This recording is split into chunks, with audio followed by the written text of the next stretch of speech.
he goes! It's out the ground! That's 50! What an innings from the Sri Lankan captain! One of the best you'll ever see!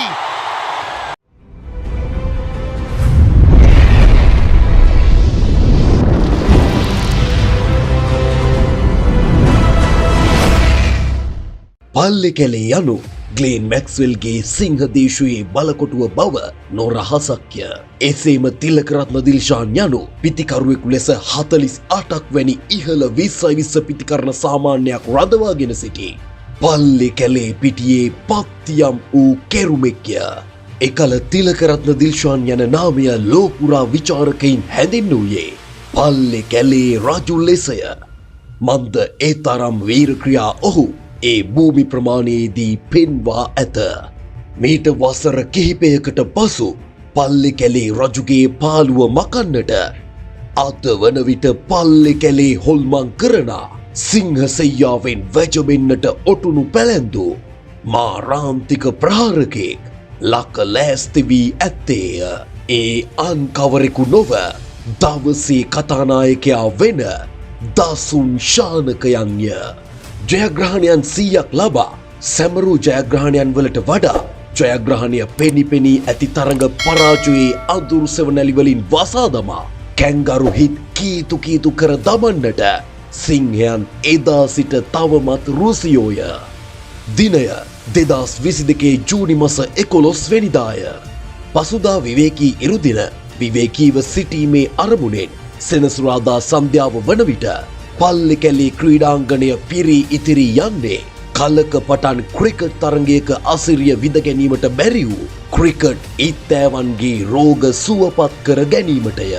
ඒ වන විට මාගේ මාතෘභූමියේ වැසියන් නහුතෙටම මානසිකව වැටී තිබුණේය. දිනෙන් දින සොහොන් බිමකට අරාදින රටක පරාජිතයන් ලෙස ලෝකයක් ඉදිරියේ හංවඩු ගහන රටක මගේ වැසියන්ට ජයග්‍රහණය පිපාසයක් වී තිබුණේය. එවන් වැසියන්ට මොහොතකට හෝ මානසික සුවයක් විඳ ගැනීමට ක්‍රිකට් දිව ඔසුවක් විය. ඒ නිසා එදා පල්ලිකැලේ ක්‍රීඩාංගණය වටා මගේ ජනතාව රෝද බැඳ ගත්තේ ඒ වන විට අපි 20 තරඟාවලිය පරාජය වී ඇති බවත් අමතක කරමින්ය. හරියට ලෝක කුසලානයක අවසන් තරඟයක් අද පල්ලිකැලේ තිබේදැයි මට සිතුනේය. ඒ තරම් ජනගගක් පල්ලිකැලේ ක්‍රීඩාංගණය ආක්‍රමණය කළ සිටියේය. කාසියේ වාසියගත් කැංගරුවන් ප්‍රථමයෙන් පිත්ත අතට ගන්නේ ග්ලේන් මැක්ස්වෙල් නම් ශ්‍රී ලාංකිකයන්ගේ පල්ලිකැලේ හතුරාගේ ප්‍රහාරයක් අදත් දියත් වේදෝ යන භයානක භීතිය ලාංකික ප්‍රේක්ෂක සිත් තුළ කිදා බස්සමිනි. කෙසේ හෝ ශ්‍රී ලාංකේය දඟපන්දු තරුව හසරංගයන්ගේ ජයග්‍රාහී හසරැල් මැද බිහිසුණු මැක්ස්වෙල්ගේ ඉනිම අවසන් වන්නේය. එසේම හසරංගගේ සහයක මැජික්කාරයා වූ මහේෂ් තීක්ෂණගේ අත්භූත පන්දුවලින් කැංගරුවන් අසරණ වෙන්නේ අජන්ත මෙන්ඩිස් යන සුපිරි දඟපන්දු යවන්නාගේ මතකයන් විරාජමාන කරන තීක්ෂණ හට කඩුළු දෙකක් දවා ගැනීමට කැංගරු ඉනිමේ ඉඩ කඩ ලැබෙමිනි.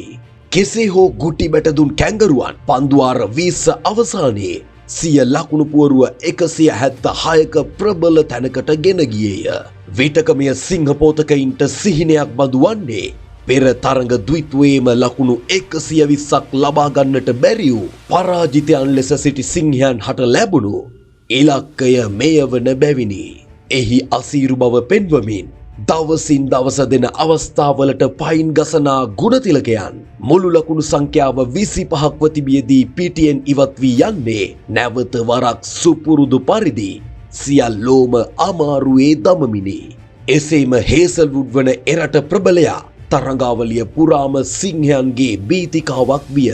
ප්‍රතිප්‍රහාර දියත් කරමින් පැතුම් නිස්සංක නම් තම සුපුරුදු සගයා කඩුල්ලේ රඳවාගෙන ලකුණු රැස් කළ චරිත් අසලංක අවාසනාවන්ත ලෙස ලකුණු 26කට පිටියෙන් ඉවත් කරන්නට මාර්ක් ස්ටොනික් සමත් වන්නේය.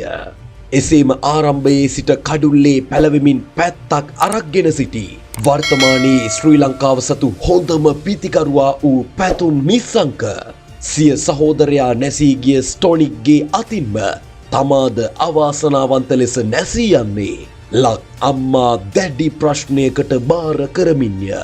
අනතුරුව ක්‍රීඩා පිටිය වටා අස්සක් මුල්ලක් නෑර ප්‍රේක්ෂක ජනගංගාවේ ආදරය මැද ඉනිම් තරන්නට ආබානුක රාජපක්ෂ ලකුණු 17ක් ලබා සිටියදී පිටිය හැර ක්‍රීඩා පිටියට පියමනින්නේ ලක් අම්මාගේ ජයග්‍රාහී සිහිනය බොද කරමිනි. ඉන්පසු තරගයේ වීරයා පිටියේ වගකීම බාරගත්තේය. නමුදු තරගයේ අවසානය වන තුරු මේ පැමිණියේ අපගේ තරගයේ වීරයා බව අපට අමතක විය. මන්ද එය එසේ මෙසේ ඉනිමක් නොව සියල්ලන් පුදුම කළ පුදුමාකාර ඉනිමක්ය. ශානක සිය පළමු පන්දු 12 තුළ රැස් කරගන්නේ ලකුණු 6ක් පමණි. එසේ තිබියදී විටක ශ්‍රී ලංකා ලකුණු පුවරුව දිස්සූයේ පරාජයේ ලේබලය වැදුණු ලකුණු පුවරුවක් ලෙසයි. අවසන් පන්දුවාර 3 තුළ ජයග්‍රහණය සඳහා සිංහ පෝතකයන්ට ලකුණු 59ක් රැස් කරගත යුතු විය. එක් පසකින් චාමික කරුණාරත්නය අනෙක් අන්තයේ පන්දු 12ක් විනාශ කරමින් ලකුණු 6ක් රැස් කරගෙන සිටි නායක දසුන්ය. පන්දු යවන්නේ පන්දුවාර 3ක් නිලකුණු පන්දුවාරයක්ද සමග යවමින් ලකුණු 3කට කඩුළු 2ක් දවාගෙන සිටි කැංගරුවන්ගේ හොඳම දඩයන්කාරයා වූ ජෝස් හේසල්වුඩ්ය. එක් ලකුණකින් නායකයාට අන්තය මාරු කර දුන් චාමිකට ඊළඟ පන්දුවේ අපූරු දසුනක් දසුන්ගේ පිත්තෙන් දිස්විය. ඒ දර්ශනීය ලකුණු 6ක්ය. ඔවුන්ගේ හොඳම පන්දු යවන්නාට දර්ශනීය 6කින් දසුන් සංග්‍රහ කළේය. පරාජයේ වේදනාව අත්විඳිමින් සිටි ශ්‍රී ලාංකීය ප්‍රේක්ෂකයන් වියරු වැටුණු පුදුමාකාර උද්‍යෝගයකින් නැවතත් අවදි වී පිටිය දෙවනත් කරේය. මෙතෙක් වේලා නිදා සිටි දසුන් ශානක නම් සිංහයා අවදි කරන්නට තරම් එකී පහර බල සම්පන්න විය. ඉන්පසු 3 වෙනි පන්දුවටත් 6 පහරකින් සංග්‍රහ කළ දසුන් නිදා සිටි සිංහයා අවදි වූ බවට රතු එළියක් ප්‍රතිවාදී කැංගරුවන්ට ලබා දීමට සමත් විය. He goes again and he's got it again. ඔබ YouTube channel එකක් පටන් අරන් අමතර ආදායමක් උපයන්න ආස කෙනෙක්ද? නැත්නම් ඔබගේ ව්‍යාපාරයේ සෙල්ස් අඩු වෙලාද? මාසිකට ලක්ෂ 10කට අධික නැරඹුම් වාර සහිත YouTube නාලිකාව සමගින් අපි ඔබගේ YouTube නාලිකාව ගැන මුළු රටටම කියන්නම්. අපෙන් ඔබට business promotions, YouTube channel promotions, YouTube productions, high quality audio and video creations, logo creations සමගින් YouTube සම්බන්ධ සියලුම සේවාවන් විශ්වාසනීයව කරගන්න. ඔයත් දැන්ම කතා කරන්න 075 897 45 90. එතනින් අහවර නැත. ඉන්පසු පන්දු දෙකටම 4 පහරවල් ද්විත්වයකින් සංග්‍රහ කළ දසුන් චාමික සමග එක්ව ඔවුන්ගේ හොඳම පන්දු යවන්නා අල්ලාගෙන හොඳටම බැට දෙමින් ලකුණු 22ක් රැස් කරගන්නේය. එතැන් පටන් යක්ෂාවේශයෙන් පල්ලි කැලේ මායිම් අරක්ගත් දසුන් ශානක නම් භයානක මාරයා සමග එක් වූ චාමික ඉන්පසු පන්දු යවන්නට පැමිණි ජේ රිචඩ්සන් හට උන් හිටිතැන් අමතක කරමින් ලකුණු 18ක් උදුරා ගන්නට සමත් විය. අවසන් පන්දුවාරයට ජයග්‍රහණය සඳහා ලකුණු 19ක් අවශ්‍ය විය. ලෙහෙසි නැත. මේ වත්මන් ලෝක ශූරයන්ය. ඔවුන් ලංකාවට එන්නේ පුරා දෙමසක් පැවති අසල්වැසි ඉන්දියාවේ සුපිරි ක්‍රිකට් ලීගයේ ක්‍රීඩා කරමින්ය. කෙසේ නමුත් අවසන් පන්දුවාරය වෙන විට ලෝකශූර කැංගරුවන් පිච්චියකටවත් මායිම් නොකරන තැනකට ශානකගේ ප්‍රතිප්‍රහාරය ප්‍රබල විය. එවිට ලෝකශූර කැංගරුවන් කොතරම් පීඩනයකින් පෙළුණාද යන්නට හොඳම සාක්ෂිය 20 වෙනි පන්දුවාරයේ කේන් රිචඩ්සන් යොමු කළ පළමු පන්දු දිත්වයම විනිසුරු විසින් වයිට් පන්දු ලෙස සනිටුහන් කරනු ලබන්නේය.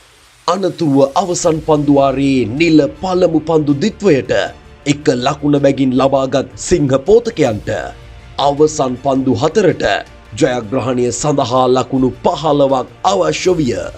පල්ලෙ කැලේ මාරයා වූ දසුන් ශානක කේන් හට ක්‍රියාත්මක වූයේ පිට 4 පහරවල් ද්විත්වයක් රැස් කර ගනිමින් සතුට සොයා පැමිණි ප්‍රේක්ෂක ජනගඟ සතුටු සාගරයේ ගිල්වමින්ය. අවසන් පන්දු දෙකට ලකුණු 7ක අඩුවක් ඇත. මෙකී මාරාන්තික ප්‍රහාරයෙන් කැංගරුවන් බියවැත්තු මේ මාරාන්තික අවතාරයේ විහිසුණු බව තදින්ම පෙනෙන්නට එකී ඉලක්කය සම්පූර්ණ කරගත යුතු විය. නැවතත් රිචඩ්සන්ට එරෙහිව ක්‍රියාත්මක වූ දසුන් ශානක සුවහසක් ලාංකික ජනතාවට විජයග්‍රහණයක පහස දායාද කරමින් වූ අලංකාර හයේ පහරක් ඔහුගේ පිත්තට ඇතුළත් විය. තනිකරම මගුල් සක්වලක්ය. මගේ ජනතාව ජයග්‍රහණය කර හමාරය. සැබෑ ජයග්‍රහණයට තවත් එක ලකුණක් අවැසිමුත් තරගය ප්‍රේක්ෂක හදවත් දිනා අවසන්ය.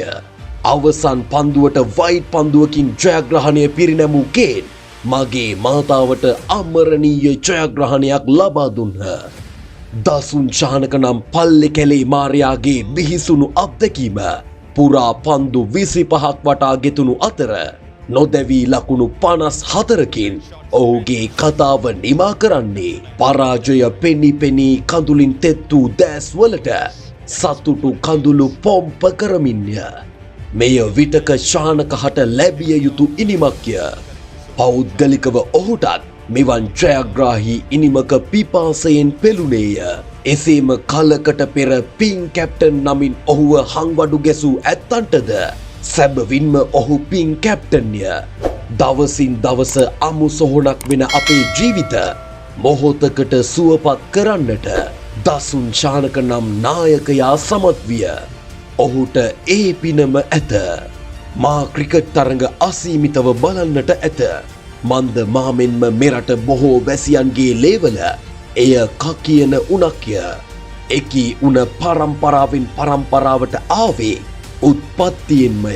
එකී උන සන්නිපාතයේ පංගුකරුවෙකු වූ මාහට නැරඹූ තරඟවලින් අමතක නොවන තරඟ ඇත්තේ තරඟ 14ක්ය.